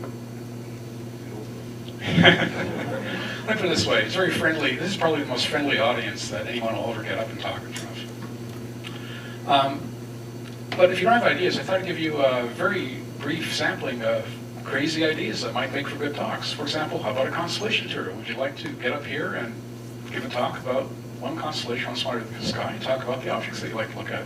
For example, I like to look at NGC 7331 because there's lots of satellite galaxies, and NGC 7332 and its companion, not shown here, 7339 in Pegasus. I don't like to show, I don't really like the Stebbins Quintet, which is around here, because even though it's has very interesting physics, it's really hard to see. So if you'd like to give a talk on your favorite objects, come talk to me. How about a talk on my favorite observing sites? Joe already talked about Nirvana. The reason Nirvana is located just north of Bonaco Park, it's about 2 hours away. It's in the gray section of the light pollution map, meaning it is the darkest observing site within 2 hours of Ottawa, 4 hours of Montreal, 5 hours of New York. It's probably the darkest observing site to much of the northeast U.S. except for a spot in Pennsylvania. It really is a unique site. It's crown land. There's enough room there for every observer in Ontario, maybe Canada, to set up a telescope. And I could probably go on here for about 15 minutes. So if you'd like to hear a talk about Nirvana, come talk to me. How about a talk about equipment? Equipment tends to be expensive, so maybe we can find talks about equipment that's particularly cheap. Gear for the cheap and clever. How about this? On the left is a standard eyepiece made by Teleview. Teleview sets the standard for quality. And on the right is a cheap Chinese knockoff, relabeled by Garrett Optical United States. So this is not a useful talk so far. However, what I did at a Penny's Point Star Party is I put a binoviewer into my telescope, I put a Teleview 32-in-1 eyepiece holder, and a cheap 32mm garnet oscilloscope in the other, and I had 3 observers in a look. And I didn't tell them which was which. Then I switched the eyepieces around again and asked to have a look. Everybody picked the garnet. Everybody picked the $30 eyepiece over the Teleview. So, would you like to hear a talk on gear for the cheap and clever? That here is inexpensive gear that you've personally tested, especially if you compared it to more expensive gear. Personally, I like to see lots of talks like that. Of course, the alternate to gear for the cheap and clever is lifestyles of the rich and heinous. Because there is no limit to how much money you can blow on astronomy. So, meet Michael Harvey. He's a resident of Florida. This picture is taken at the Winter Star Party. Winter Star Party is a place where everything good is 30 degrees higher in the sky. The Southern Cross comes above the horizon. You can observe all night in your shorts on the beach in February. That's where this picture is taken. Michael Harvey observes with a 28-inch Dobsonian made out of helium arc welded aluminum so that he doesn't have to worry about it getting dinged, with a very sharp 28-inch mirror. People who have telescopes this big have a problem moving them around, so they move them around in cargo trailers. Not to be outdone, Mark Harvey, this is his cargo trailer. This door here opens up, it's a ramp, he puts it in there. This cargo trailer also, however, has a bed, an air conditioner, a couch, a flat screen TV, and a beer fridge. Of course, Mike observes with this eyepiece, and as you know, this eyepiece costs more than a 10-inch Dobsonian. Not to be outdone, he uses 2 of them in a binoviewer. This costs more than the average 11-inch at Cassegrain. And I'm sad to say that it makes the best binoviewing experience I've ever had. These are excellent binoviewer eyepieces. They make fabulous planetary eyepieces. Forget the 100-degree field. Now, the one saving grace of Mr. Harvey is he lets people look through his telescope. He lets anybody look through his telescope. So let's call this Lifestyles of the Rich and Friendly. If you have a story about some kind of astronomical experience that we all aspire to or admire to, or say if you're an eclipse traveler or do things in astronomy that most people can't do, come talk to me about a talk. How about a talk on telescope making? I consider telescope making to be the to do the ultimate alternative. I'm talking about making a complete telescope or making an essential accessory. And I think this is one of the most important things in amateur astronomy. The reason why is meet two amateur astronomers, or amateur telescope makers. This fellow on the left, a couple decades ago, made a trust tube Dobsonian, brought cellophane, won an award. A friend of his said, hey, can you make one for me? So he did. Another friend said, hey, can you make one for me? He did. He wound up making lots of telescopes. He decided, what the hell, I'll call them accession telescopes. This man's name is David Kriege. This guy over here went to an eclipse once and took photographs of Sloan Corona and was disappointed with the detail he got. So he started thinking, what kind of lens would record the kind of detail I could see with the eye? So he started experimenting with apochromatic telescope lens designs. He made a few, then he quit his day job, and he called this company Astrophysics. This man's name is Roland Christian. They were both amateur telescope makers. So, I'd like to see talks on amateur telescope making because I think it is so cool. I was just talking about gear that you built yourself. And because I'd like to encourage this, I'd like to give away a prize to the best talk given by someone here about gear they made themselves. I'm going to give away this. I figure anybody who spends all their time making telescopes can't find anything in the sky, so you need one of these things. I'll make up the rules later, but basically it comes down to there should be like at least 3 contestants, and it should be clever, and it ought to be possible for, it should be inspiring, we'll put it that way.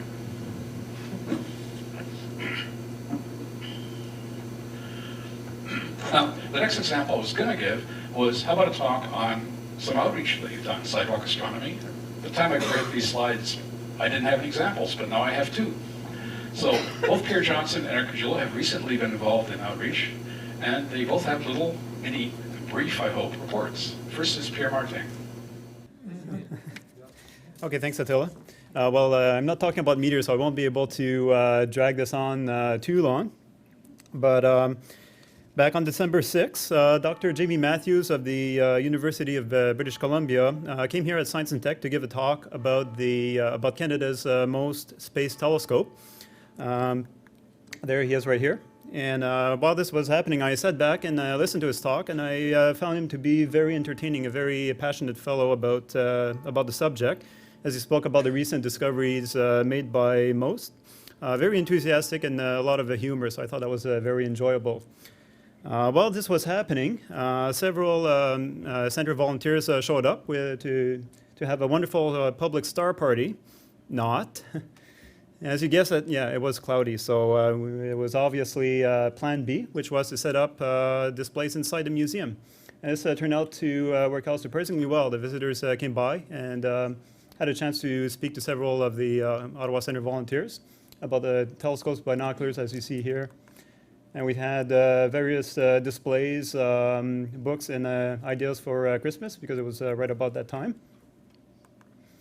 And also a number of free handouts for the public, and a number of posters. And this chart about the light pollution of the world had, for some reason, a lot of interest, a lot of people asking questions. In any case, the idea is, if you haven't done public astronomy before, it really is a lot of fun. I highly recommend it. It's rewarding, and it's really neat to be able to share our interests with the public. Thanks.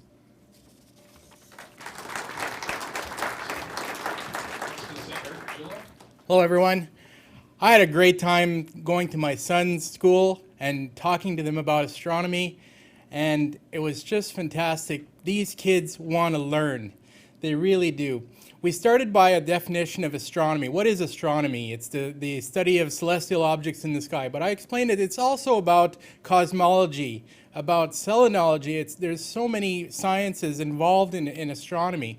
And they kept asking me, how big is this? Where is that? Sort of thing. Very encouraging. Flip through it. I brought my telescope that I got when I was their age. And I said, this is where I started. And from there you can get to much bigger stuff. But astronomy is also in books. It's on the internet. It's information. Go to that. And I really enjoyed that part. After defining what astronomy is, we went through a series of Hubble slides. And they were really curious to know about nebula. And also we had the Ant Nebula, the Eagle Nebula, and also the Sombrero Galaxy. These caught their attention. And I said, these are real places. These aren't drawings. These actually exist. And I really enjoyed that. You guys, the kids actually, the student was wearing a pair of antlers that I picked up north when I went to northern Quebec with Chuck this summer. And bringing tangible objects is very important because they associate astronomy with being something that you can't actually touch. You know, it's so far you can't. But I showed them these are antlers that were taken from a place where there was a big meteor impact a long time ago. This is from there. And they like having something that they can actually touch. Like I also had some shatter cones and rock samples that I picked up with Chuck in our trips. Really enjoyed showing them that. After the slide presentation, we had a question and answer period, and I couldn't believe the questions they were asking. The one that really grabbed me was one student, this native student, asked me, "Have you ever been to space?" I said, "No." And then she said, "Is it possible to go to space?" I said, "Absolutely, and you can. If you study hard enough, you try hard enough, you can go into space." Native girl, comes from a remote Cree community. She looked at me with funny eyes. She never thought that she would be able to do that. I think I started something there, and I really enjoyed doing that. Next slide. The kids just, they really want to learn. If you have a son, a daughter, a grandson, granddaughter, someone in school, do what I did. Go there and give a small talk. An hour, it's really worth it. Thank you. It's my pleasure to award last year's Astronauts Article of the Year to Mike Earl.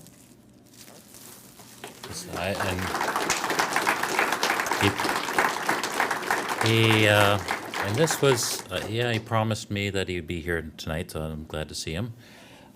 This was for, well, Mike has written a number of articles over the years, but this was for his article on the in the July-August issue on the Hickson 50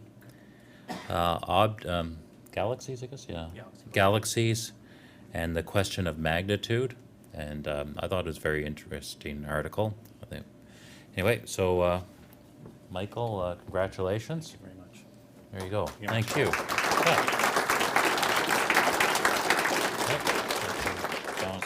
Yes. Wow, this is absolutely amazing. It's worth the wait. It really was. This is absolutely a fantastic honor for me because this is the first award I've ever won in astronomy. So, and so this is going to hang extremely proudly on my office wall. There's no question about it. I have a brief thing to say about the articles I have been writing. Some people may ask why I even write them. There's so much to learn in astronomy, and I'm still learning so many new things about astronomy almost every week. And when I see something new, I love to learn about it, and I love to write about it and to get it out to other people so they can take advantage of what I've been learning in the subject for all this time. And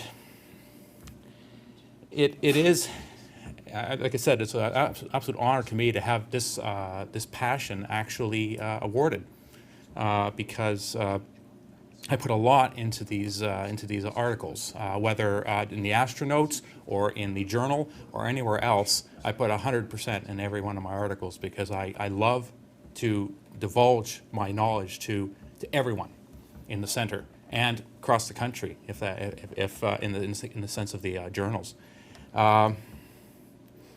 Because of CCD cameras in the past 20 years, we have had a revolution in research. Because now people in their backyards can do research that people, professionals have been doing for 50, 60, 70 years.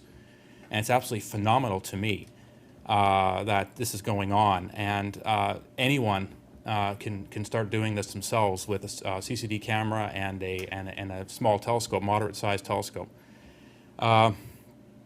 I would like to give a special thanks for this award, and this award would not have been possible if it had not been for my good friend Paul Commission, because He introduced me to the Hickson galaxies. I never knew what they were until he introduced me to them. And he let me work on a remote control facility for his observatory. So because of those two, I was able to look at these objects and actually be able to determine the magnitudes from the actual observations.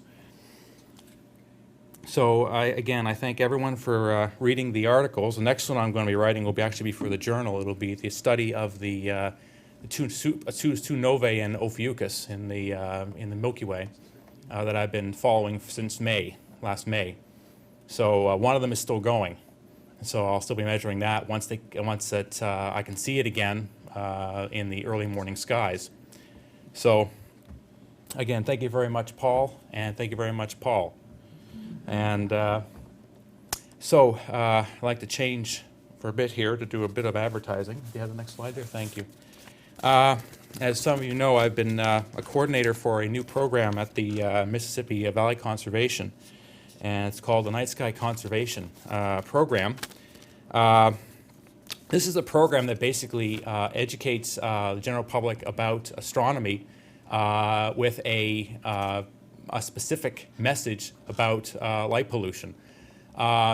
I found a lot of light pollution, people who speak about light pollution just talk about the pollution itself, but they don't really talk about any appreciation for astronomy.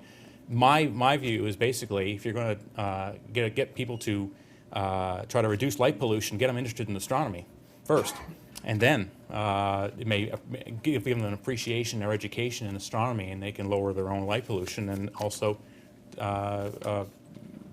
get others to do the same thing. So there are some brochures up at the front here, and basically there are little pamphlets here. And you can pick one up if you're interested in the program. There are about 50 here, so there's plenty to go around. And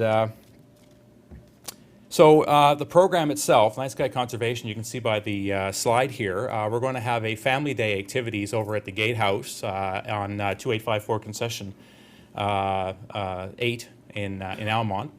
That will be basically an all-day event. It'll be all kinds of conservation events, including me talking twice about the Night Sky Conservation project.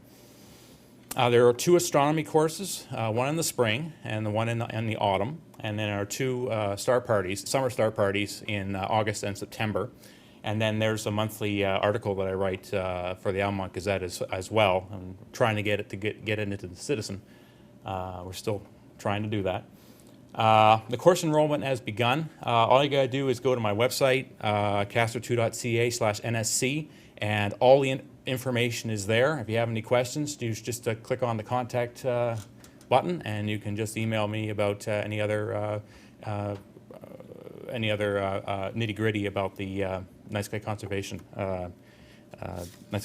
Program. So thank you very much for your time, and thank you very much. I'm honored, very much honored.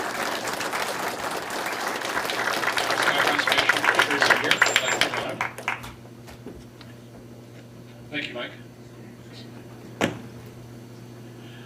On behalf of the 18 people it takes to set up this meeting, I'd like to thank you for coming. There aren't 30 of you tonight, because without you it would be really kind of awkward talking to an empty hall. The show's not over yet. We've arranged some post-meeting entertainment for you. You already know about the free books. Please join us for a conversation and coffee in the back. If you've enjoyed any of the talks tonight, please go up to the speaker and say so, because that's really our reward for doing this. If you heard something you really didn't like, come talk to me in private, and I'll administer the meetings in private. Your hosts for a coffee conversation will be Art and Ann Fraser. And just a note here, they apparently contributed $500 from the coffee fund back into the revenues of the club, which is terrific. Thank you very much. Unfortunately, the treasurer tells me that even with that contribution, our expenses are way greater than our revenue. So please drink more coffee. Later tonight, We've arranged for it to be clear, and I've actually managed to book the moon and Saturn. You know how hard it is to book a major planet to appear over Ottawa? You know, the clouds always have priority. Later tonight, people will be going over to Kelsey's across Sonora for more conversation, especially those people who need alcohol to relax. On February the 16th, we're going to have try to have a public star party immediately after Mike Earle's presentation on light pollution. This is going to be organized by the Ottawa Astronomy Friends, so go to oafs.ca for an announcement and for scheduling. OAFS is easy to remember. It's either Ottawa Astronomy Friends or a large dumb person, depending on how you prefer to remember it. I'm one of them, so I can say that. February anytime, please key holders, if you're going out to FLO and you feel like some company, post to the RASC mem list so people can think of coming out. The FLO is a nice place to go even if you don't use the 16-inch telescope because you can bring your own. The essential part is the warm room. That's the building on the left so that you can survive the minus 20 degrees centigrade. And the 16-inch telescope is the right size to do most of the deep sky challenges we've been talking about. On Friday, March 6th, is going to be an IYA event, a concert by Tefl Music. The concert is going to be primarily musical with an astronomical theme, and I believe they're going to be showing some astrophotographs at the same time. I believe there's a fee for the concert, but the star party we're going to try to put on the sidewalk outside by RAC members is free, so if you'd like to either look at telescopes or bring a telescope, please talk to Mike Moghadam, who's going to be organizing that. The next meeting is going to be the second Friday in March on the 13th, not the first Friday. This is an exception just for March. And that's almost the show tonight, except we have a special presentation by Penelope Goranson and Rob Alexander, who are going to perform a song about their love of astronomy, written by Penelope. You guys are on.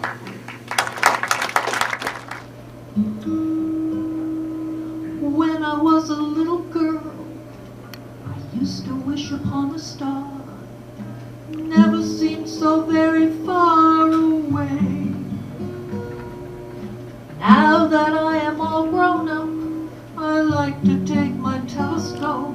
I love to go stargazing every day. If there were clear skies, and I could see the stars, Jupiter and Mars, the sun so high it makes me wanna fly. I see the moon in June, the Nebula lagoon. Let's go stargazing tonight. Take my hand and hold on tight. We'll wander through the magic of this wonder night. We'll see shooting stars and comets bright. Let's go stargazing tonight. Let's go stargazing. You never know what you'll see. It'll be amazing. Just you and me, can't you see? Cassiopeia's not far away, so won't you come along with me and we can play. We'll put the sun to bed, we'll call it a day. Let's go stargazing tonight. Stargazing, you never know what you'll see. It'll be amazing. Just you and me, can't you see? We'll take a trip to the country